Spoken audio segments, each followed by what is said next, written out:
Salut à tous, alors aujourd'hui je souhaitais vous partager mon parcours de perte de poids avec l'ESOPK. Alors si vous êtes nouveau sur la chaîne, je m'appelle Acher, j'ai été diagnostiquée du syndrome des ovaires polykystiques il y a maintenant environ 4 ans. Alors on sait aujourd'hui que ce syndrome a quand même un fort impact sur le poids, à savoir qu'il y a beaucoup de femmes atteintes du SOPK qui ont un surpoids voire une obésité. Donc après voilà, je tiens quand même à préciser que toutes les femmes atteintes du SOPK ne sont pas en surpoids ni en obésité, il y a aussi des femmes minces, mais c'est vrai que c'est une caractéristique commune qu'on peut retrouver avec ce syndrome. Alors pourquoi c'est difficile de perdre du poids dans certains cas avec le SOPK? Alors pour rappel, le SOPK est dû à un dérèglement hormonal qui entraîne une surproduction d'hormones androgènes comme par exemple la testostérone. Ce dérèglement hormonal va avoir directement un impact sur le poids puisque les hormones ont un rôle crucial dans la prise et la perte de poids. En plus de ça, cette surproduction d'hormones androgènes favoriserait l'accumulation des graisses dans les cellules. Il y a aussi des études qui ont révélé qu'une grande partie des femmes atteintes du SOPK ont une inflammation chronique de bas grade. Cette inflammation du coup va aggraver la surproduction d'hormones androgènes et donc contribuer à l'accumulation des graisses. En plus de ça, cette inflammation peut entraîner une résistance à l'insuline. Donc il faut savoir quand même que 70% des femmes atteintes du SOPK ont une résistance à l'insuline. Et cette résistance à l'insuline favoriserait à son tour de l'inflammation. Donc c'est vraiment un cercle vicieux, un effet boule de neige qui va malheureusement rendre la perte de poids dans le cas du SOPK plus difficile et plus complexe pour les femmes. Si ça vous intéresse d'en savoir un peu plus sur ce phénomène, je vous mets l'article de Sovacare dans la description. Alors, pour la petite histoire concernant mon poids, alors j'ai toujours été de corpulence normale, même étant petite, voilà, j'ai jamais été en surpoids. Après, c'est vrai qu'à l'adolescence, j'ai eu une prise de poids un peu plus importante, mais pour autant, j'étais toujours avec un IMC normal et pas en surpoids. Par contre, j'avais une relation avec l'alimentation qui était pas mal malsaine. Je faisais beaucoup de crises d'hyperphagie.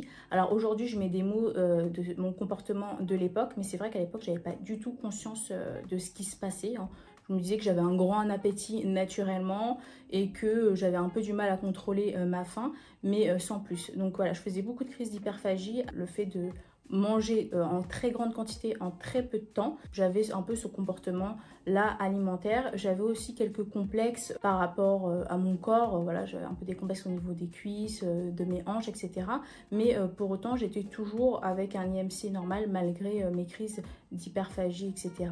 Voilà, j'avais quelques formes, mais je n'étais pas en surpoids. Et c'est à l'arrêt de la pilule que là, j'ai eu beaucoup de fluctuations de poids. Je faisais un peu un effet yo-yo. C'était assez compliqué. Et puis un jour, j'ai pris 10 kilos d'un coup. Alors pas en un seul jour, je vous rassure, mais c'est vrai que ma prise de poids a été très très rapide. J'ai pas trop compris ce qui se passait. Alors là, mon estime de moi a pris un coup parce que c'était un poids que j'imaginais jamais faire. À l'époque, je faisais à peu près 53-55 kilos.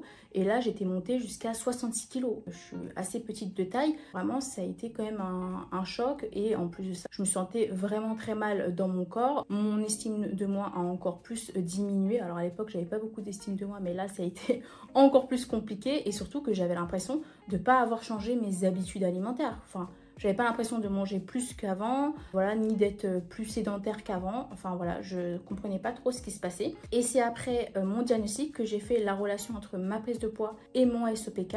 Mais c'est vrai que je savais pas trop quoi mettre en place, etc. Parce que bon, j'avais l'impression de faire des petits efforts, mais voilà, je voyais pas trop de résultats. J'avais du mal à perdre du poids. Et là, c'est il y a quelques mois que j'ai encore plus compris, puisque j'ai été diagnostiquée d'une résistance à l'insuline liée à mon SOPK. Alors là, j'ai encore plus compris pourquoi j'avais une facilité à prendre du poids et une difficulté à en perdre. Donc voilà, ça a été encore une nouvelle révélation par rapport à ça. Et là, j'ai décidé de mettre en place des choses pour réussir à perdre du poids. Alors du coup, j'ai commencé à faire plusieurs recherches sur comment perdre du poids avec le SOPK, comment gérer aussi ma résistance à l'insuline, gérer aussi l'inflammation liée à mon SOPK. Donc voilà, j'ai fait beaucoup de recherches par rapport à ça. Et du coup, j'ai mis en place plusieurs habitudes clés qui m'ont permis aujourd'hui de perdre perdre 5 kilos. Alors j'ai commencé ma perte de poids en mai 2023. Alors pour certains, ça peut paraître peu de perdre 5 kilos en seulement 6 mois, mais pour moi c'est énorme puisqu'avec mon SOPK ça faisait presque plus de 2 ans que je n'arrivais plus à perdre du poids. Réussir à perdre du poids et à retrouver un peu mon corps d'avant, franchement je suis trop contente et je suis en pleine perte de poids, donc j'ai pas fini mon parcours de perte de poids. Je souhaite encore perdre à peu près 7 kilos. Bon, après je vais voir comment je me sens dans mon corps, mais vraiment je suis trop contente d'avoir réussi à perdre 5 kilos, surtout avec le SOPK qui facilite pas du tout la perte de poids. Donc voilà, donc je vais vous partager les habitudes clés que j'ai mis en place qui j'espère pourront vous aider. En tout cas, n'hésitez pas à les adapter et surtout n'hésitez pas à consulter une diététicienne, nutritionniste spécialisée dans la prise en charge du SOPK si vous ressentez le besoin de vous faire accompagner dans votre alimentation. Donc voilà, c'est quand même important de consulter si besoin. En tout cas, moi je vous partage à titre personnel les habitudes que j'ai mis en place et qui ont fonctionné pour moi et j'espère qu'elle fonctionnera aussi pour vous. Donc la première habitude que j'ai mise en place, c'est d'avoir une consommation suffisante de fibres à chaque repas. Alors je me suis rapidement rendu compte que j'avais pas assez de fibres dans mon assiette et surtout par rapport au ratio glucides, protéines. Voilà, je mangeais vraiment pas assez de légumes, de légumineuses, etc. Et franchement, ça fait toute la différence puisque avoir une consommation suffisante de fibres, ça permet déjà d'augmenter votre satiété et en plus de ça, de diminuer la charge glycémique de l'assiette. Et franchement, c'est top pour la résistance à l'insuline. Ça permet de mieux équilibrer la glycémie et donc de diminuer l'absorption du glucose et du coup le stockage des graisses. Donc vraiment, c'est hyper important de pouvoir consommer assez de fibres à chaque repas et vraiment, j'ai vraiment vu la différence sur ma satiété. Voilà, ça m'évite aussi d'avoir ce pic glycémique après les repas et d'avoir cette fatigue de coups de barre, etc. Vraiment, ça a vraiment fait la différence, en tout cas, dans mon alimentation. La deuxième habitude que j'ai mise en place, ça a été d'avoir un petit déjeuner protéiné. Ça change tout. Franchement, j'ai vraiment vu la différence. En tout cas, sur mon appétit durant toute la journée. Vraiment, avoir une source de protéines suffisante tout au long de la journée, c'est hyper important. Et vraiment, ça fait vraiment la différence. Dès le matin, manger suffisamment des protéines a permis en tout cas de réduire les fringales tout au long de la journée. Et en plus, c'est hyper rassasiant de manger dès le matin des protéines. Et en plus de ça, j'ai vu une différence sur mon niveau d'énergie dès le matin. Vraiment, comparé à un petit déjeuner sucré et un petit déjeuner protéiné, vraiment la différence est folle. Vous avez aussi, moi, cet effet de pic glycémique et à 10 heures d'avoir envie de fringales sucrées, etc.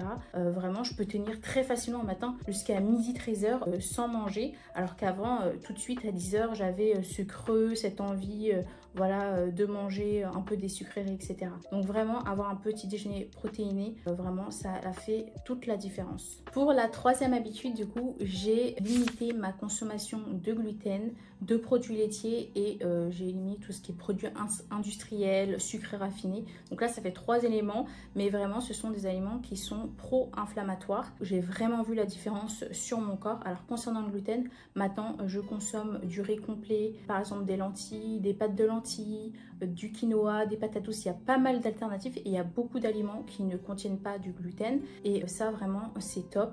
Par rapport aux produits laitiers, alors ça fait bien longtemps maintenant que je consomme plus du lait de vache parce que vraiment au niveau du ventre c'est pas possible. Donc maintenant je prends beaucoup d'alternatives comme les laits végétaux, ça me convient très bien. Et voilà, tout ce qui est industriel, le sucre raffiné, voilà, vraiment c'est maintenant très rare que j'en consomme. Vraiment, il faut vraiment des occasions particulières et vraiment j'ai vu la différence déjà au niveau de mon ventre et de ma digestion. Avant, j'avais vraiment tendance à avoir vraiment beaucoup de ballonnements, des inconforts digestifs, constipation, etc. Et j'en passe. Et vraiment, j'ai vu la différence. Et même concernant ma rétention d'eau. Alors, je ne sais pas si c'est lié, etc. Je ne veux pas vous raconter des bêtises, mais en tout cas, j'ai vu vraiment une différence par rapport à ma rétention d'eau. Avant, je faisais énormément de rétention d'eau. J'en fais toujours encore un peu, ça m'arrive de faire de la rétention d'eau, mais j'ai vraiment vu une différence concernant ma rétention d'eau. Donc voilà, en tout cas, j'ai remarqué que j'avais quand même une sensibilité au gluten, au lactose, etc. Et aussi, j'ai vu une différence par rapport à mon niveau d'énergie, le fait d'être moins ballonné, d'être mieux au niveau digestif, etc.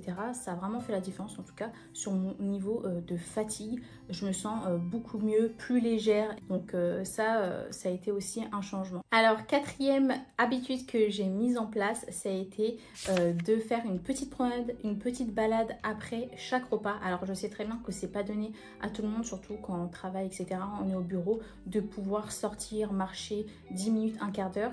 Mais voilà, si vous pouvez essayer de le faire, vraiment c'est top parce que ça favorise la digestion. En plus de ça, ça permet de stabiliser et réguler la glycémie après repas. Et vraiment, j'ai vu la différence par rapport aussi à ça. En plus, ça permet aussi d'augmenter un peu son métabolisme, de marcher un peu son activité physique de la journée. Ça détend aussi. Donc vraiment, marcher après repas, vraiment, ça limite un peu l'effet coup de barre après repas.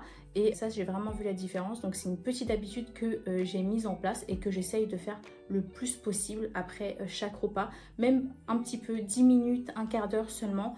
En tout cas, ça fait la différence. La 5e habitude que j'ai mise en place, c'était de réaliser du coup des meal prep. Donc préparer à l'avance mes repas. Donc ça me permet de planifier des repas sains et équilibrés pour toute la semaine. Donc je fais à peu près 2 sessions par semaine où je prépare à l'avance mes repas. Je mets ça dans des petits tupperwares et franchement ça facilite la vie puisque je suis pas tentée par flemme, par fatigue de faire un plat rapide, voilà, de pas manger sainement équilibré et ce que j'aurais voulu de base. Donc vraiment me faire des meal prep, ça m'a aidé dans ma perte de poids et à toujours manger sainement et équilibré. Voilà, ça a été vraiment un changement aussi. Et en plus voilà, je vous fais une petite session, voilà, ça prend quelques heures c'est vrai, mais en tout cas ça me permet de manger sainement et équilibré pour toute la semaine et de m'aider à perdre du poids. La 6e habitude que j'ai mise en place, c'est de boire suffisamment d'eau, au moins 2 litres d'eau par jour. Vraiment, c'est hyper important. L'hydratation, c'est essentiel pour soutenir le métabolisme et éliminer les toxines. Alors, je sais que pour certains, ça peut être un peu difficile de boire de l'eau neutre comme ça. Alors moi, c'est vrai, ce que j'ai fait, c'est boire beaucoup de tisane. Ça m'a beaucoup aidé. En ce moment, je bois beaucoup de tisane à l'amande verte. En plus, la tisane à l'amande verte, petite astuce, et elles ont des propriétés anti-androgènes. Donc ça, c'est top si vous avez des symptômes de type hyperpilosité, acné, perte de cheveux. Il y a beaucoup d'études qui ont montré que les tisanes à la base de menthe verte sont vraiment très bien. Et aussi, je me fais beaucoup aussi d'eau aromatisée, donc à base de citron vert, etc. Donc ça m'aide beaucoup à boire tout au long de la journée. C'est une habitude que j'ai mise en place. Et aussi, j'ai vu la différence aussi sur la qualité de ma peau, le fait de boire plus. Vraiment, ça fait la différence au niveau de, voilà, j'avais beaucoup de cellulite. Je vois que elle diminue un peu plus aussi sur la qualité de ma peau, l'éclat, etc. Boire suffisamment, vraiment, ça a vraiment un impact sur beaucoup d'éléments. Donc voilà, je vous invite à boire.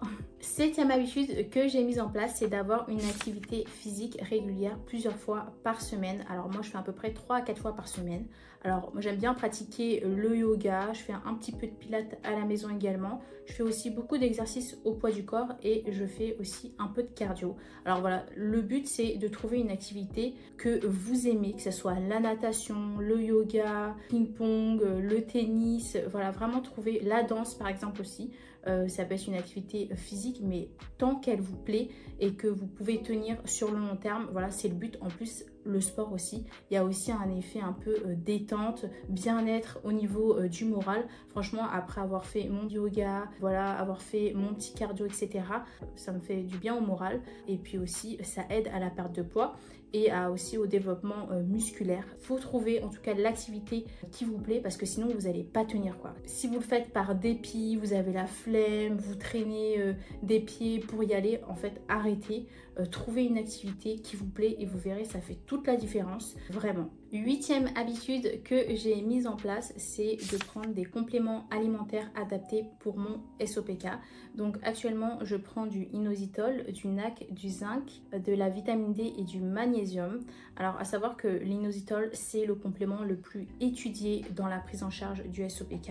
Il a aussi une action sur la résistance à l'insuline. Il y a aussi le NAC, le zinc et la vitamine D qui vont avoir aussi une action sur la résistance à l'insuline, donc qui vont améliorer la sensibilité à l'insuline. Et donc voilà, donc de toute façon je vais vous mettre les propriétés de chacun pour que vous ayez une idée de leur action. Donc voilà, donc vraiment me supplémenter en complément alimentaire, ça m'a vraiment aidé aussi dans ma perte de poids, dans mon énergie. Donc je vous invite aussi à vous renseigner de votre côté, mais de toute manière je vous mettrai les propriétés de chacun. 9e habitude que j'ai mise en place, c'est d'avoir un meilleur sommeil, une meilleure qualité de sommeil. Alors moi, j'ai toujours eu des troubles du sommeil, une difficulté de dormir, des insomnies, des réveils nocturnes. Ça peut être aussi associé au SOPK, hein, le fait voilà, d'avoir du mal à s'endormir, etc., d'avoir des troubles du sommeil, ça peut être aussi un des symptômes, surtout aussi lié à l'anxiété, etc.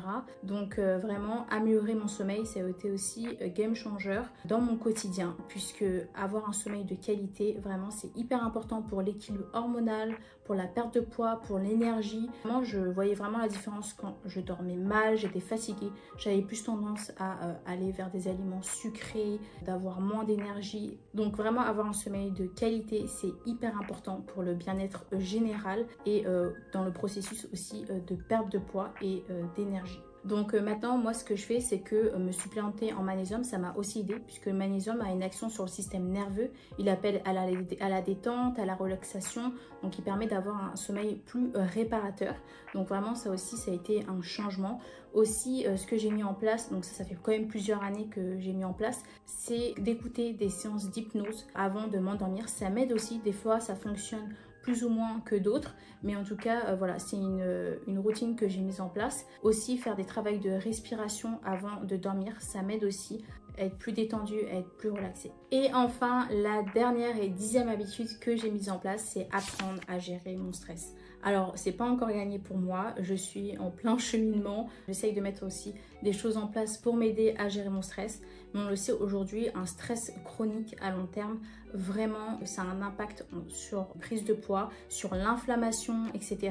Donc, c'est vraiment hyper important de pouvoir gérer son stress au quotidien. Donc, j'ai mis en place quelques petites astuces. Donc, j'essaye de faire un peu des exercices de respiration quand je sens que l'anxiété, etc. monte, ça m'aide également. Aussi, petit aparté, il faut savoir que les femmes atteintes du SOPK ont plus de risques de souffrir d'anxiété et de dépression. Donc vraiment, c'est vraiment un point à prendre en compte. Apprendre à gérer son stress et son anxiété au quotidien, c'est très important. Donc voilà, pour revenir aux astuces, donc voilà, je fais beaucoup d'exercices de respiration, etc. J'essaye aussi de prendre des temps calmes. Aussi, le magnésium, ça m'aide aussi beaucoup dans la détente, le système nerveux, la relaxation. C'est des petites astuces que j'ai mises au quotidien. Quand je sens que l'anxiété est beaucoup trop haute, je vais faire une petite marche pour m'aérer l'esprit et aussi d'apprendre aussi à relativiser sur les petits problèmes du quotidien. Donc voilà, donc je suis encore en cheminement, mais voilà, il y a plein de petites astuces aussi qui existent pour gérer son stress, le yoga, la méditation, aussi faire des choses manuelles, de la créativité, faire des dessins, voilà, faire quelque chose qui permet de vous concentrer sur le moment présent, c'est aussi important. Donc voilà, donc c'est toutes les habitudes clés que j'ai mises en place. Évidemment, c'est des habitudes que j'ai mises en place étape par étape. On ne peut pas tout faire en même temps et d'ailleurs c'est même source de stress et même ça peut faire l'inverse de vouloir tout faire en même temps. Donc vraiment c'est des habitudes que j'ai mises en place petit à petit et qui en tout cas ont eu un impact sur ma perte de poids et sur mon bien-être général, puisque j'ai réussi en tout cas aussi à perdre 5 kilos, puis ça fait à peu près 6 mois. Donc je suis contente, je suis en progression. Donc peut-être en cours de route, je vais apprendre d'autres choses. Je vous en reparlerai, ça vous intéresse. En tout cas, j'espère que ces petites habitudes pourront vous aider, vous motiver. N'hésitez pas aussi à laisser un petit like et à vous abonner à ma chaîne pour le soutien et aussi à laisser un petit commentaire pour me dire ce qui vous a aidé, etc. Comment vous apprenez à gérer votre SOPK, où vous en êtes. En tout cas, je me ferai un plaisir de vous lire. Merci encore d'avoir regardé la vidéo jusqu'au bout. Prenez soin de vous et je vous dis à bientôt pour une prochaine vidéo.